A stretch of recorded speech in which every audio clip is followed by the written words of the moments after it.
Aquí inicia La Fosa Escéptica, un lugar para ejercitar la mente, con Alfonso Villalpando. Hola, la imagen que tienen los creyentes y muchos no creyentes del Jesús del Nuevo Testamento, pues es la de un hombre inteligente y sabio que fue enviado por Dios, o para decirlo con más propiedad, que se envió a sí mismo, pues ya que él era el propio Dios. Bueno, y se envió con un solo propósito: salvar a la humanidad. ¿Es así como lo describe la Biblia o es más bien la imagen que tenemos gracias a los sermones que por mucho tiempo nos han metido en la cabeza los clérigos durante la misa? Según los seguidores de Jesucristo, y lo pongo en sus propias palabras, Jesús vino para salvarnos. ¿pero para salvarnos de qué exactamente? ¿Del pecado original? Si fue para salvarnos del pecado original, parece absurdo que un ser omnipotente necesitara enviarse a sí mismo en forma humana para perdonarnos de algo que él mismo había creado. Y para lograrlo, buscar la forma más salvaje para hacerlo, con un gran autosacrificio, una misión suicida llena de sangre, de traición, crucifixión y resucitación. No sé, ¿no? Pero todo esto es demasiado teatral. Bueno, pero ese ya es otro tema. De la falsa imagen que tienen las religiones de su héroe Jesús hablaré en este video. Pero antes de continuar, te recuerdo suscribirte al canal y activar las notificaciones. También te invito a integrarte al grupo de Facebook. En la descripción te dejo la liga para que lo puedas hacer. Dicho lo anterior, a lo que vinimos. La historia de Jesús y Dios, pues no hay que olvidar que según la misma religión cristiana, ellos son lo mismo, está llena de absurdos. Uno de ellos es el concepto de lo que es pecado y lo que no lo es. Pues ese concepto fue impuesto por él. Tampoco había necesidad de enviarse en forma humana para perdonarnos por ese supuesto pecado, cuando fácilmente, debido a esa omnipotencia, podría haberlo hecho nada más con desearlo.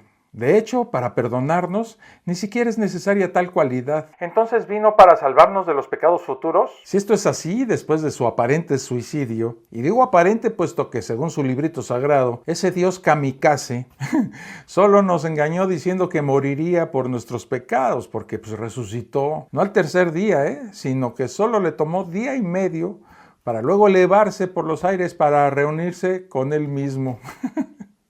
En pocas palabras, él vino sabiendo perfectamente qué ocurriría y cuál sería su fin. Digo, si realmente existió esta persona. Y después de toda esta absurda misión, al estilo de cualquier héroe de película de acción, ya no deberían haber existido más pecados. Si lo sigue habiendo, déjenme decirles, amigos religiosos, su trágica visita hace más de 2000 años fue completamente inútil. ¿Y a todo esto, a quién vino a salvar? ¿A todos o nada más a los de su época y su pueblo? Si solo vino a salvar a los que vivían en esa época y región, realmente vino a salvar a muy pocos, un pequeño grupo de personas y algunos adeptos.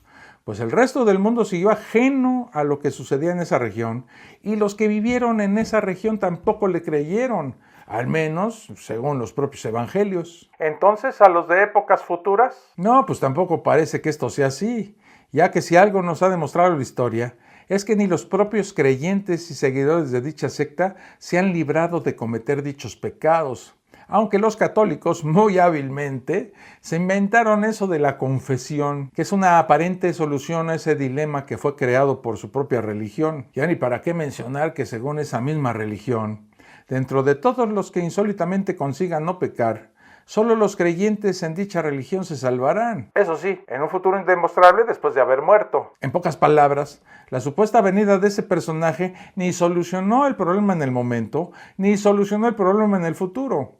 O lo que es lo mismo, la venida de Jesús fue un acto completamente inútil. Pero profundicemos aún más en esta inútil vida de Jesús. Hablemos de los actos que se le atribuyen y que están en ese libro supuestamente inspirado por él mismo. El Nuevo Testamento narra también una serie de milagros y actos realizados por el protagonista de esta historia, Jesús. Viéndolos detalladamente tal y como se describen en los evangelios, ¿sirvieron de algo? Veamos algunos que sobresalen por su absurda inutilidad. Todo lo que afirma una persona omnisciente y pura, debería ser cierto, ¿verdad? Al menos si entendemos correctamente lo que es la pureza y la omnisciencia. De ser así, deberíamos ver tales cualidades en la Biblia, libro que para los creyentes es sagrado y la palabra de Dios. Yo al menos cuando compro un libro de ciencia, espero que todas y cada una de las afirmaciones que hay en ese libro sean ciertas y demostrables. No me imagino un libro de física proponiendo teorías científicas incorrectas e indemostrables para luego ser admitidas por la comunidad científica. Del mismo modo, la comunidad cristiana no debería admitir ningún libro que contuviera afirmaciones erróneas o indemostrables, ¿verdad? Veamos pues solo algunas pocas para comprobar si esto se cumple. Aquí les tengo una que no deja de asombrarme. La encontramos en Mateo 4:8, que dice que hay un monte muy alto desde donde se pueden ver todos los reinos del mundo. No sé a ustedes, pero a mí me encantaría saber a qué monte se fue Jesús para ver todos los reinos del mundo. Hasta donde se sabe, el Everest es la montaña más alta del mundo. Bueno, y desde su cima no se puede ver ni siquiera las aldeas más cercanas. Y sí, esto debió ser algo que dijo Jesús, pues ahí solo estaba él y sus discípulos solo pudieron saberlo a través de él. Claro está, si asumimos que Jesús existió y que no es solo un personaje mitológico, pero hay más. En varios versículos de Mateo, de Marcos, de Lucas y de Hechos, se afirma que las enfermedades tanto físicas como mentales son causadas por el demonio. Bueno, esto según Jesús, pues en el Antiguo Testamento el propio Yahvé, Dios para los cuates, declara que Él es el causante de toda enfermedad. No son pocas las veces que en el Deuteronomio se afirma que Dios envía plagas y enfermedades, sin contar con que en el Éxodo 4:11, tal como lo he dicho, es el propio Dios quien confiesa ser el responsable de todo. Entonces, según esto, pues hay que olvidarnos de la medicina moderna, ya que en esta no figura en ningún lugar que las enfermedades las cause una entidad demoníaca o divina, cualquiera que el creyente prefiera.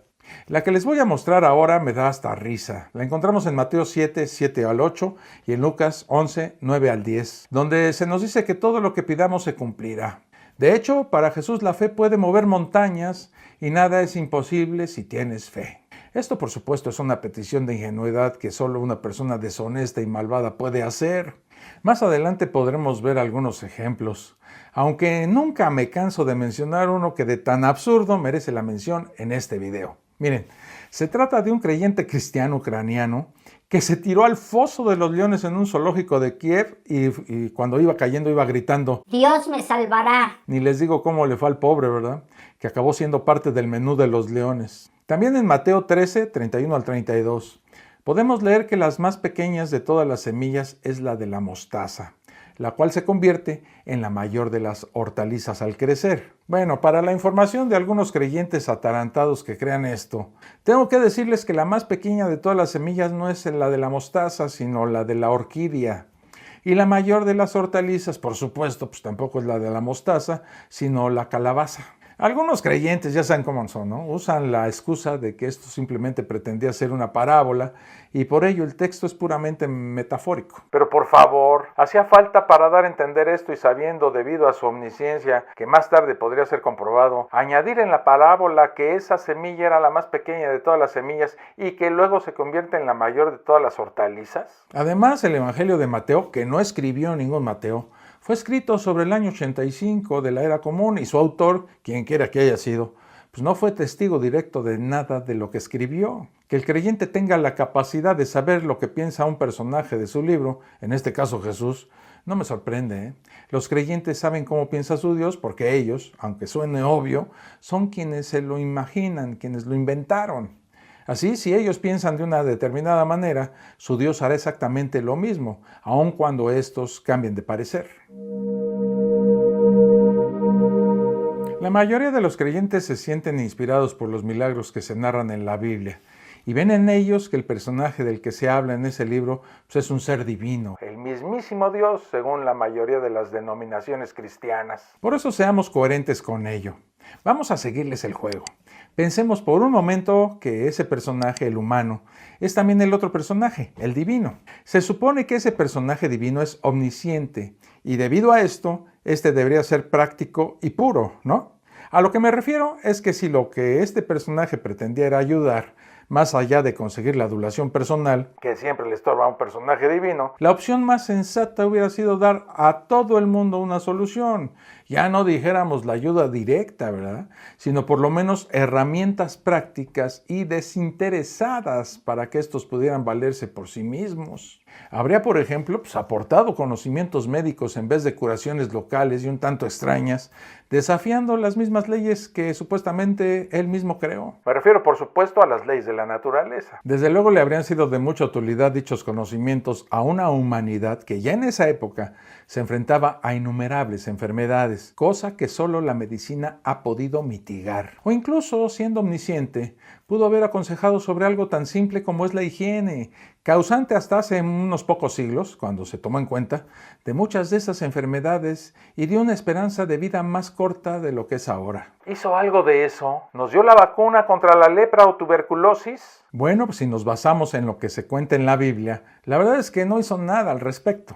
A lo largo del Nuevo Testamento, según sus autores, Jesús realiza una serie de curaciones que a modo práctico no contienen utilidad alguna, pues más allá del lucimiento personal, como por ejemplo la curación de personas que contenían espíritus inmundos, sea lo que sea que signifique eso. Estas historias además han ido modificándose hasta convertirse de milagro a truco barato de magia. ¿Un ejemplo? Claro, siempre traigo uno. Lo he sacado del Evangelio de Marcos, sobre un relato que inventa el que haya escrito este Evangelio, que no fue Marcos, Lo pueden ubicar en Marcos 5, 1 al 20. En él se nos cuenta que hasta donde estaban Jesús y sus compañeros, llegó un hombre poseído por muchos demonios. Y estos demonios le piden a Jesús que no los atormente y que los envíe a unos cerdos. Sí, oyeron bien, Los demonios piden a Jesús que los saque de ese cuerpo y los meta a todos en unos pobres cerdos que andaban por ahí muy quitados de la pena. Los demonios, lo más que hacían, según el propio relato, era soltarse de unas cadenas para autolesionarse, y cuando llega su enemigo, no luchan contra él, sino que le ruegan que no los atormente y que los saque de ese cuerpo y los meta en los cerdos. Pero la cosa se pone realmente confusa cuando leemos la misma historia en Mateo 8, 28 al 34, donde nos cuentan que ya no hay una sola persona endemoniada, sino que hay dos, y no hay conversación entre demonios y Jesús, más allá de la petición, petición que por supuesto también es distinta. En la versión de Marcos, Jesús piensa que solo es un demonio hasta que los demonios confiesan que son muchos, mientras que en la versión de Mateo, ya en la primera frase, estos hablan en plural. Pero asómbrense. En la versión de Lucas, más coincidente con la de Marcos, los endemoniados ya no son muchos, sino son uno solo, y los cerdos ya no se avientan al mar, sino a un lago. ¿Y qué hace Jesús? Bueno, él obedece a los demonios, hace lo que le piden. Los pasa a los cerdos, y estos se avientan por un precipicio al mar o al lago, Pero realmente eso es lo que menos importa. Lo importante es la actitud de Jesús. Este relato, lejos de mostrar la humildad de Jesús, lejos de realizar actos desinteresados, el Jesús de los Evangelios es un ser arrogante que no tarda en pedir reconocimiento. Aunque este reconocimiento parece provenir de alguien con poca inteligencia, ya que Jesús le pide al que traía los demonios dentro que por donde vaya cuente su hazaña. Y todo esto omitiendo, por supuesto, que las posesiones no existen más allá de relatos fantásticos de algunas pocas sectas en las cuales una persona supuestamente poseída por un demonio, en vez de comportarse de una forma coherente con tal situación e intentar atraer fieles a su causa mediante engaños, como suponemos un demonio haría, se rebela contra su enemigo, o sea Dios, al más puro estilo hollywoodense. Es decir, unas convulsiones por aquí, unos ataques epilépticos por allá, gritar frases en un idioma extraño mientras se revuelca por el suelo. Como dato curioso, les puedo decir que en Mateo 9, 32 al 34, a Jesús lo acusan de ser el príncipe de los demonios por curar a un mudo. Aquí hay que hacer notar algo muy irónico y curioso sobre el tema de los demonios. La mayoría de los cristianos creen, por ejemplo, que Lucifer es real cuando resulta ser un nombre mal traducido, que incluso es usado en su propia Biblia para referirse a su Dios e incluso a Jesús. Al igual que en el resto de estos relatos, los endemoniados parecen tener más bien algún problema psicológico y en casi todos los casos se pueden relacionar con enfermedades como la epilepsia. Otros relatos sobre posesiones diabólicas, como en Marcos 1, 21 al 28, o Lucas 4, 31 al 37, ni siquiera tienen coherencia como historias. Y otras como Lucas 8, 1 al 3, llegan al absurdo mostrando incluso el número de demonios que salieron de María Magdalena. Al parecer, en aquella época, y sobre todo para los autores del Nuevo Testamento, pues se confundía tener enfermedades mentales con estar endemoniado. Aunque ya sabemos que siempre habrá un fanático que diga que todo lo que se dice en los textos es tal y como se dice en los textos. Jesús, el ignorante, pues no sabía de enfermedades mentales. Para él todos estaban endemoniados. Es curioso que Jesús presenta la misma ignorancia que los escritores evangélicos, ¿verdad? Pero más allá de esta demostración de ignorancia, ¿qué utilidad práctica tenían estos supuestos milagros? Pues la verdad, ninguna. Si suponemos que Jesús tenía un enorme conocimiento debido principalmente a su condición divina, pues podría haber ayudado mucho más diciendo a sus discípulos cómo curar efectivamente enfermedades mentales. Pero no lo hizo. ¿Y para qué hablar de la lepra, En vez de enseñar a sus discípulos cómo fabricar una medicina para que éstos lo dejaran por escrito, los curaba con solo tocarlos, Obviamente tocó a muy pocos afortunados. Los demás, bueno, que sigan con su lepra. Y hay otra enfermedad que Jesús curó, La menstruación, ¿sí? Como lo oyen. Para los autores del Nuevo Testamento, la menstruación era una enfermedad que Jesús curaba. ¿Saben cómo? Tocando un trozo de tela. Si no me creen, lean Marcos 5, 25 al 34. Pero una categoría aparte merecen las curaciones multitudinarias que hacía Jesús. Pero por supuesto sin ninguna comprobación fuera de la Biblia que lo confirme. Amigos religiosos, suponiendo, como ya dije al principio, que la venida de Jesús tuviera un propósito de salvación, ¿qué es lo que entiende el creyente por salvación? Pertenecer a su secta y hacer un tremendo ejercicio de credulidad para que, según promete esa misma secta, una vez que haya uno muerto, tenga todo tipo de recompensas en un lugar idílico de cuya existencia no puede presentar la más mínima evidencia. Ya hemos visto que esa venida no ha traído paz. De hecho, desde que apareció el cristianismo, esta se ha ido propagando a base de guerras, destrucción, mentadas de madre, golpes, sombrerazos, desapariciones, piquetes de hoyo y formas muy creativas de convencimiento. No queda esto mejor explicado que como lo explicó el jefe indio Pontiac, muerto en 1769, cuando dijo: vinieron con su Biblia y su religión, robaron nuestra tierra, aplastaron nuestro espíritu y ahora nos dicen que deberíamos estar agradecidos al Señor por haber sido salvados. Se podría decir que la parte irónica de todo esto reside en que aunque el creyente vende la parte buena de ese personaje con la frase amaos los unos a los otros, es la parte mala que se muestra en la frase no he venido a traer la paz sino la espada, pues la única que se ha cumplido gracias al esfuerzo de ese mismo creyente. La primera frase, por lo visto, tenía una cláusula, es decir, la frase completa sería amaos los unos a los otros, siempre y cuando los otros crean en lo mismo en lo que creen los unos. ¿Trajo el fin de la esclavitud? Algunos religiosos aseguran que sí. Se ve que no se han dado un tiempo para leer lo que afirma su querida Biblia, ni lo que afirmaron al respecto los padres de su secta, ni los papas y apologistas más destacados de su religión. Ahora resulta que a pesar de lo que sabemos gracias a la historiografía, no fueron las revoluciones sociales durante varios siglos, desde que se puso fin al antiguo régimen, sino a sus iglesias, las que promovieron la abolición de la esclavitud. Sí, cómo no. Es muy raro entonces que los países del denominado cinturón bíblico, como por ejemplo los Estados Unidos, fueran los países que más lucharon por mantener la esclavitud y los que ahora muestran los índices más altos de racismo. ¿Ha traído salud física? Pues tampoco. Todos los avances que ha habido en medicina se han conseguido científicamente. Uno puede buscar en la Biblia algún tratamiento médico si quiere. De hecho, animo a todos los creyentes a que nos iluminen señalando la parte de la Biblia que enseña cómo combatir seriamente una enfermedad. O más sencillo, que nos digan qué es la enfermedad para la Biblia. O sea, qué la provoca realmente. O que aun cuando se menciona un tratamiento, no se conocieran ya en otras culturas de la época. Tengo amigos que son médicos y en ninguna de las materias cuando eran estudiantes o en algún curso de actualización o congreso existe algún aporte del Nuevo Testamento en sus planes de estudio, prácticas clínicas o procedimientos médicos. ¿Trajo salud mental? No, es más, se ha demostrado que aunque los niveles de angustia al cometer errores se reducen en los creyentes, también se ha demostrado que los niños que crecen con las creencias religiosas más fuertes son los que tienen más problemas para sufrir trastornos emocionales. Esto obviamente pues no es exclusivo de cristianos o católicos y sucede en todo tipo de creencias religiosas. ¿Ha traído conocimiento? Prácticamente cada una de las propuestas filosóficas que hay en la Biblia pues ya existían en los escritos grecorromanos.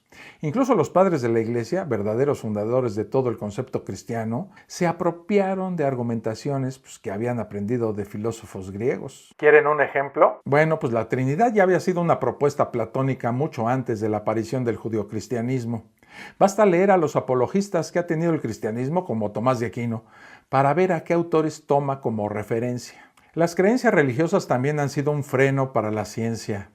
Ya no solo de forma directa mediante el veto de la Inquisición, sino indirectamente limitando la capacidad objetiva de aquellos científicos que al quedarse sin respuestas, en vez de ahondar objetivamente en intentar conseguirlas, colocan a su Dios ocupando ese hueco de ignorancia, hasta que otro científico más tarde descubrirá algo nuevo, retirando a ese Dios de su posición como solución a esa ignorancia. Prácticamente en cada nuevo descubrimiento científico siempre ha habido un creyente intentando contradecirlo sin más argumento que su fe en lo que se afirma en su librito sagrado de cuentos preferido, la Biblia, pues.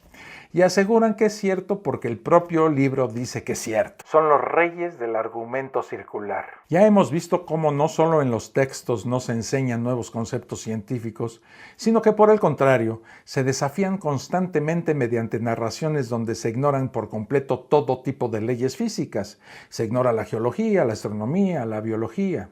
Tanto es así que el religioso ha tenido que ir modificando sus interpretaciones bíblicas constantemente conforme han ido apareciendo nuevos descubrimientos de la ciencia. En definitiva, el Jesús de esta religión es uno de los personajes peor definidos y más inútiles de toda la historia. No consigue que le crean sus seguidores en sus relatos incluso después de muerto. No ha conseguido convencer a todo el mundo. Sus dictámenes son completamente irrealizables, incluso por aquellos que dicen ser sus seguidores. Su aparición, ya fuera esta real o simplemente literaria, no ha aportado más cosas positivas que negativas. Y el propósito de su comportamiento, según los textos, no queda realmente claro, a excepción de dos cosas: su patológica necesidad de adulación y su obsesiva búsqueda de servidumbre. Algo que, en ausencia de él, más allá de una figura retórica en la que se arropan quienes venden sus palabras, puede entenderse viendo el nivel de vida que llevan esas personas. Hasta aquí este video. Espero que te haya sido de utilidad. Nos vemos en el próximo. Un abrazo. Esto fue La Fosa Escéptica, un lugar para ejercitar la mente, con Alfonso Villalpando.